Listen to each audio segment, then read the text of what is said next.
Assalamu alaikum 10th class. This is your biology lecture and lecture number 4. So previously we did simple the parts. We learn about the parts of the air passageway, जिसमें हम दोबारा से recall कर देती हूँ हमारे पास air lungs में कैसे एंटर होगी और वहाँ से एक्सहेल आउट किस पाथवे के थ्रू होगी. सो पाथवे क्या था? Air will enter through the nasal nostrils और the oral cavity. Then nostril से कहाँ जाएगी? Into the nasal cavity, nasal cavity से into the pharynx. Then we have larynx, we have trachea, bronchi, bronchioles and alveoli. ठीक है. और अगर air ने एक्सहेल आउट करना है, कार्बन डाइऑक्साइड को हमने बाहर निकालना है, तो उसके लिए पाथवे रिवर्स हो जाएगा. From alveoli to the bronchioles, then to the bronchi, then trachea to the larynx to the pharynx to the nasal cavity and nostrils के थ्रू जो है वो कार्बन डाइऑक्साइड हम एक्सेल आउट कर देंगे. सो इसी चीज़ को आज हम डिस्कस करने वाले हैं, but with the functions of the different parts. Air passage वे में जो इतने पार्ट्स हैं, तो हर एक पार्ट का कोई ना कोई फंक्शन गिवन है. जैसे डाइजेस्टिव सिस्टम में जितने भी ऑर्गन्स प्रेजेंट थे, हर ऑर्गन का एक फंक्शन था. सिमिलर लाइक एयर पैसेज वे में भी जितने ऑर्गन्स पैसेज में, पाथवे में ऑर्गन्स आ रहे हैं, हर एक का एक अपना फंक्शन है. सो उसका फंक्शन क्या है, हम वन बाय वन डिस्कस करते हैं. तो फर्स्ट थिंग हमारे पास क्या है? नॉस्ट्रल्स और द नेज़ल कैविटी. सो हमारे अगर हम चेक करते हैं नोज़ में, we have two openings and that are called nostrils. ठीक है. They are separated by a cartilaginous wall. Nose किस चीज़ का बना हुआ है? कार्टिलेज का बना हुआ है. ठीक है. हड्डी नहीं है इसमें. ठीक है. आगे से फ्रंट से किस चीज़ से मिल के बना हुआ है? ये कार्टिलेज का बना हुआ है. और इसमें दो ओपनिंग्स आपको नज़र आती हैं, and that openings are called nostrils. अब इन नॉस्ट्रल्स में आप क्या देखते हो? इन नॉस्ट्रल्स के पीछे दोनों नॉस्ट्रल्स जो हैं, वो जो कि पहले दो थे, पीछे जाके वो एक में चेंज हो जाते हैं, और वहाँ पे we have a cavity that is called nasal cavity. वापस आ जाए नॉस्ट्रल्स पे, तो नॉस्ट्रल्स पे देखते हैं वी हैव हेयर्स. हमें हेयर्स नज़र आते हैं. We have cilia. ठीक है. बायो में हम हेयर्स के लिए टर्म यूज़ करते हैं सीलिया. सो यहाँ पे सीलिया का क्या फंक्शन है? एंड द नेज़ल कैविटी और the nostrils are covered with the mucus membrane. ठीक है. एक ऐसी मेम्ब्रेन, म्यूकस का मतलब है स्टिकी मटीरियल. ठीक है. फ्लू हो तो एक स्टिकी मटीरियल जो है वो नाक से निकल रहा होता है, that is actually the mucus. So उस तरह की एक पतली सी लेयर हमारी कहाँ पे प्रेजेंट है? नॉस्ट्रल्स के अंदर प्रेजेंट है. अब इसके दो फंक्शन है. पहला फंक्शन तो ये है कि एयर जो है, अब लंग्स जो है वो बहुत ही ज़्यादा इम्पॉर्टेंट या हमारा वाइटल ऑर्गन है. सांस लेने के बगैर हम ज़िंदा नहीं रह सकते. सो हमें एयर जो है वो क्लीन फिल्टर्ड एयर अपने लंग्स में लेके जानी है. सो इस चीज़ के लिए अल्लाह ताला ने पहली प्रोटेक्शन क्या बनाई हुई है? द फर्स्ट थिंग हमारे पास आ जाती है the cilia and the mucus membrane. Cilia का फंक्शन ये होगा, एयर के अंदर जितने भी डस्ट पार्टिकल्स हैं, या कोई भी अगर उसमें कोई डर्ट है, कोई भी पार्टिकल है जो कि नेक्स्ट हमारे एयर पैसेज वे के लिए हार्मफुल हो सकता है, उस चीज़ को एंट्रैप करना. और म्यूकस का फंक्शन ये होगा, जितनी भी डस्ट होगी उसको अपने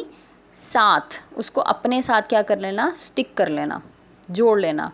ठीक है. अपने साथ अटैच कर लेना, सो दैट कि जो बाकी फिल्टर्ड और क्लीन एयर है वो हमारे पास नेक्स्ट कहाँ पे जाएगी? Into the nasal cavity.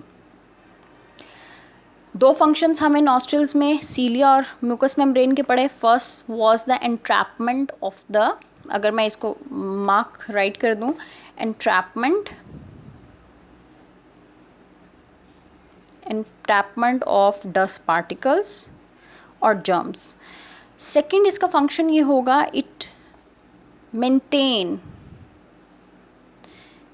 Air temperature. हमारी जो एयर है उसका टेम्परेचर मेंटेन करती है. आपको पता है ह्यूमन बॉडी का टेम्परेचर 37 है. सो अगर बाहर गर्मी है तो गर्मियों के सीज़न में हमारी जो एयर का टेम्परेचर होगा वो 37 से ज़्यादा होगा, और अगर बहुत सर्दी है तो सर्दियों में उसका टेम्परेचर जो है वो बहुत ही लो होगा. दोनों केसेस में बॉडी के लिए high temperature and low temperature air का हार्मफुल है. सो मेंटेन करना है एयर का टेम्परेचर. ठीक है. और ये भी किसका काम होगा? हमारे वहाँ पे जो सीलिया प्रेजेंट है, म्यूकस मेम्ब्रेन है, उसका ये फंक्शन होगा एयर का जो टेम्परेचर है उसको बॉडी के टेम्परेचर के इक्वलाइज किया जाए, सो दैट कि बॉडी को शॉक ना लगे, बॉडी जो है वो अपनी नॉर्मल स्टेट के अंदर जो है वो ब्रीथिंग का प्रोसेस परफॉर्म करें। नेक्स्ट मूव करते हैं टुवर्ड्स द फेरिंग्स। फेरिंग्स क्या था? That is a muscular path, the muscular opening in the oral cavity. Mouth के अंदर जो सबसे लास्ट पे आपको मस्कुलर पाथ सा नज़र आता है, जहाँ से आपको एक ट्यूब भी नज़र आ रही होती है, एंड दैट ओपनिंग, उस पूरे पार्ट को आप नाम देते हो, ठीक है, उस पूरे पार्ट को आप फेरिंग्स का नेम दे रहे हो। फेरिंग्स से नेक्स्ट ऑनवर्ड हमारे पास एयर कहाँ पे जानी थी? Into the larynx. तो लेरिंग्स की बात करते हैं, तो लेरिंग्स की भी हमने कल भी बात की कि जिसमें क्या था, फेरिंग्स है, ठीक है, if this is a pharynx, ये फेरिंग्स है। तो फेरिंग्स से नेक्स्ट दो ट्यूब्स निकल रही हैं। पहली तो एक कॉमन ट्यूब थी, नीचे से जाके वो दो में डिवाइड हो जाती हैं।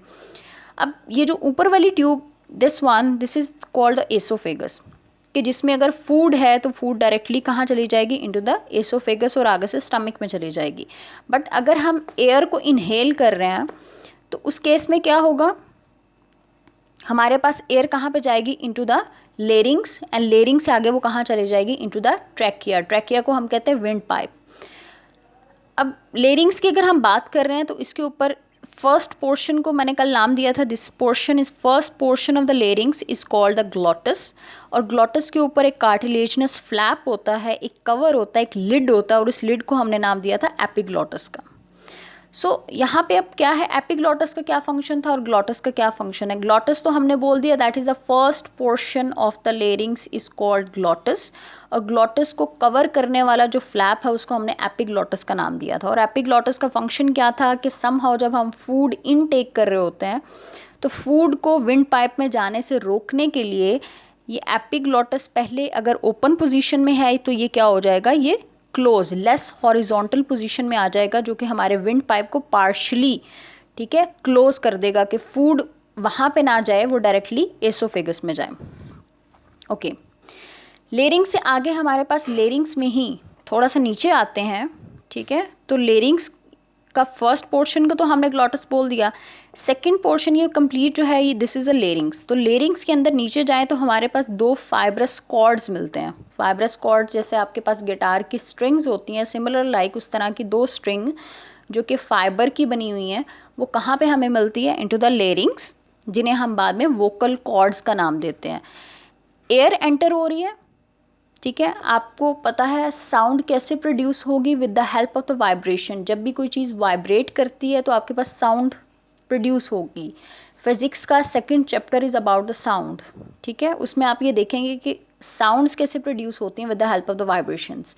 सो यहाँ पे क्या होगा, जैसे ही एयर एंटर होगी इनटू द लेरिंग्स, लेरिंग्स में क्या है, दो फाइब्रस कॉर्ड्स हैं, ये क्या करेंगे, एयर के मॉलिक्यूल जब इसके साथ स्ट्राइक करेंगे दे विल स्टार्ट वाइब्रेटिंग, ये मूव करना स्टार्ट कर देंगे। जैसे ही ये मूव करना स्टार्ट करेंगे हमारे पास क्या होगी, साउंड प्रोड्यूस होगी। So that's why this portion is called the voice box. हम इसे क्या नाम देंगे, वॉइस बॉक्स का। ओके, नेक्स्ट मूव करते हैं towards from the larynx. We have trachea. क्या स्टार्ट हो जाता है हमारे पास, ट्रैकिया। ट्रैकिया क्या था, that is a tube, cartilaginous tube है, और ये अबाउट 12 सेंटीमीटर लॉन्ग है इन द ह्यूमंस। और ये कहाँ पे है, that is in the front of the oesophagus, यानी आगे हमारे पास ट्रैकिया है और ट्रैकिया के पीछे वाली साइड पे हमारे पास क्या है, एसोफेगस है। सो ट्रैकिया के अंदर हमें क्या, कल भी बात हुई थी, हमारे पास हाफ सी शेप्ड रिंग है। सी शेप्ड रिंग का फंक्शन क्या था, कार्टिलेजनस रिंग है, जिसका ये फंक्शन था कि समहाउ अगर कभी, फॉर एग्जांपल अगर हम अपना सांस रोकते हैं कुछ देर के लिए, तो हमारे विंड पाइप में किसी भी किस्म की कोई एयर प्रेजेंट नहीं है। अगर ऐसा होता तो हमारा विंड पाइप कोलैप्स हो जाता, यानी वो पिंच हो जाता, जुड़ जाता, जैसे बलून में से सारी की एयर निकाल दे जाए तो वो इन्फ्लेट हो जाता। सिमिलर लाइक हमारा ट्रैकिया भी इन्फ्लेट हो जाता। सो सी शेप्ड रिंग का ये मतलब था, पर्पज़ ये है यहाँ पे कि हमारे ट्रैकिया को ओपन रखना, सो दैट कि एयर प्रेजेंट हो या नहीं हो, हमारे पास ऑल टाइम विंड पाइप हमारा ओपन रहेगा for the passage of the air. So for your you have to learn, ठीक है, till now we have did the function of the nasal cavity को डिस्कस किया. Then we have discuss the pharynx, glottis, and this is the epiglottis. ग्लॉटस के बाद we discuss about the voice box and the trachea till here. ठीक है, so you have to learn it. आपको यहाँ तक ट्रैकिया तक लर्न करना है. I will send the short questions and you have to learn these paragraphs according to the answers to that short questions. और उन्हीं शॉर्ट क्वेश्चंस की आपने प्रैक्टिस करनी है और प्रैक्टिस करने के बाद मुझे सेंड करनी है. ठीक है, this is your home task. Okay class, thank you.